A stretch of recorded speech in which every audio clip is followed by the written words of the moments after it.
नमस्कार दोस्तों, कैसे हो आप सभी। दोस्तों, आज की हमारी कहानी में राम सुग्रीव मित्रता। दक्षिण के ऋषिमुखा पर्वत पर सुग्रीव नाम का वानर अपने कुछ साथियों के साथ रहते हैं। सुग्रीव किष्किंधा के राजा बलि के छोटे भाई होते हैं।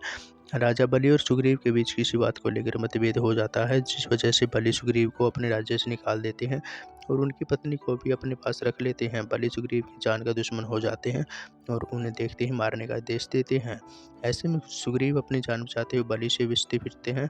उनसे छिपने के लिए वे ऋषिमुखा पर्वत पर एक गुफा में रहते हैं। जब राम लक्ष्मण मल्ल्या पर्वत की ओर आते हैं, तब सुग्रीव के वानर उन्हें देखते हैं और वे सुग्रीव को जाकर बोलते हैं। दो हष्ट-पुष्ट नौजवान हाथ में धनुष बांधे पर्वत की ओर बढ़ रहे हैं। सुग्रीव को लगता है कि ये बलि की ही कोई चाल है। उनके बारे में जानने के लिए सुग्रीव अपने प्रिय मित्र हनुमान को उनके पास भेजते हैं। और नेक्स्ट पार्ट में राम हनुमान मिलन। हनुमान जी सुग्रीव के आदेश पर राम जी के पास जाते हैं।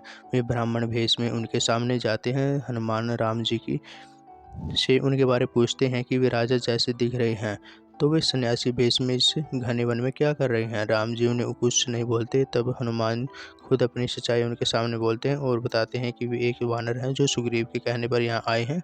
यह सुन राम उन्हें अपने बारे में बताते हैं। हनुमान जी जब से पता चलता है कि मर्यादा पुरुषोत्तम राम है, तो वे भाव विभोर हो जाते हैं और तुरंत राम के चरणों में गिर उन्हें प्रणाम करते हैं। राम भक्त हनुमान अपने जन्म से ही इस पल का इंतजार कर रहे होते हैं। राम जी का मिलना उनके जीवन का बहुत बड़ा एवं महत्वपूर्ण क्षण होता है। राम हनुमान मिलन के बाद लक्ष्मण जी ने बताते हैं कि सीता माता किसी ने अपहरण कर लिया है। उन्हीं को ढूंढने के लिए हम आ पहुँचे हैं। तब हनुमान उन्हें वानर सुग्रीव के बारे में बताते हैं और ये भी बोलते हैं कि सुग्रीव माता सीता की खोज में उनकी सहायता करेंगे। फिर हनुमान दोनों भाई राम लक्ष्मण को अपने कंधों पर बिठाकर वानर सुग्रीव के पास ले जाते हैं। राम सुग्रीव मित्रता। हनुमान सुग्रीव को राम लक्ष्मण के बारे में बताते हैं, जिसे सुन सुग्रीव सम्मान पूर्वक उन्हें अपनी गुफा में बुलाते हैं। सुग्रीव अपने मंत्री जामवत और सहायक नरनीर से उनका परिचय कराते हैं। राम सुग्रीव से इस तरह गुफा में रहने का कारण पूछते हैं। तब जामवत उन्हें राजा बाली के बारे में सब कुछ बताते हैं। मंत्री जामवत फिर राम जी से बोलते हैं कि अगर वे बाली को मारने में उनकी मदद करेंगे, तो वानर सेना माता सीता को खोजने में उनकी मदद करेगी, और कहते हैं कि इस तरह दोनों के बीच राजनीतिक संधि हो जाएगी। यह सुन राम जी सुग्रीव की मदद को इनकार कर देते हैं। वे कहते हैं कि मुझे सुग्रीव से राजनीतिक संबंध नहीं रखना। ये तो दो राजाओं के बीच होता है, जहाँ सिर्फ स्वार्थ होता है, और मेरे स्वभाव में स्वार्थ की कोई जगह नहीं है। इस तरह की संधि से तो व्यापार की तरह है।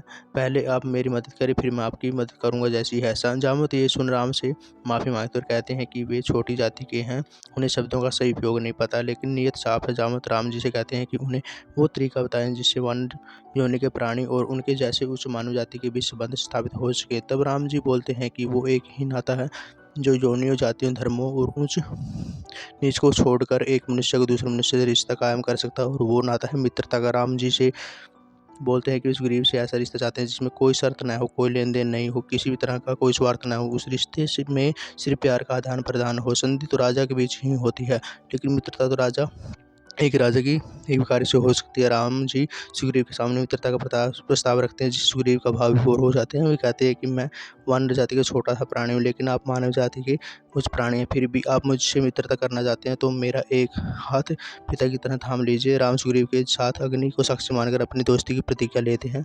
इस तरह दोनों के बीच घनिष्ठ मित्रता स्थापित हो जाती है। लक्ष्मण का भाभी के प्रति सम्मान। राम सुग्रीव मित्रता के बाद राम जी सीता के बारे में विस्तार से उन्हें बताते हैं। तो सुग्रीव को एक बात याद आती है। वे उन्हें बताते हैं कि एक बार वे पहाड़ पर अपने साथियों के साथ बैठे हुए थे, तब वहाँ पर से एक उड़ने वाला विमान निकला था। उसमें एक राक्षस के साथ एक औरत भी थी। उस विमान से एक कपड़े में लपटे हुए कुछ जेवर नीचे गिरते हैं। राम जी तुरंत उन्हें वो दिखाने के लिए बोलते हैं। उन्हें जेवरों को देख राम जी पहचान जाते हैं कि ये सीता के हैं। वे ये लक्ष्मण को दिखाते हैं और उसे पहचानने को बोलते हैं। लक्ष्मण जी बोलते हैं कि वे कान के झुमके और गले का हार तो नहीं पहचानते हैं, लेकिन ये पायल को पहचानते हैं। ये माता सीता की ही है। वे रोज सीता जी के पैर छूते समय इसे देखते थे। इस बात से पता चलता है कि लक्ष्मण जी अपनी भाभी को एक माँ के समान दर्जा देते थे। वे इस रिश्ते की मर्यादा को भी जानते थे। इसका मतलब ये नहीं है कि उन्होंने सीता जी को देखा ही नहीं था। लक्ष्मण जी बोलते हैं कि सीता माता के चेहरे पर इतना तेज होता था कि वे उनके चेहरे पर जेवरों को देख ही नहीं पाते थे।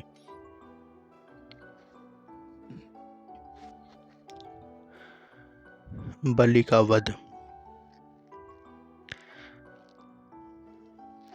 सच्ची मित्रता का उदाहरण प्रस्तुत करते हुए राम सुग्रीव के दुखी मन को जान लेते हैं और एक सच्चा मित्र दुख सुख का साथी होता है।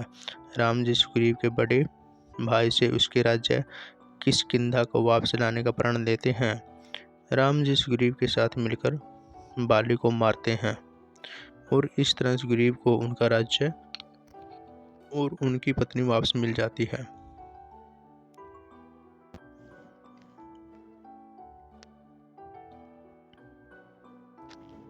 नेक्स्ट पार्ट में है सुग्रीव का मित्रता निभाना।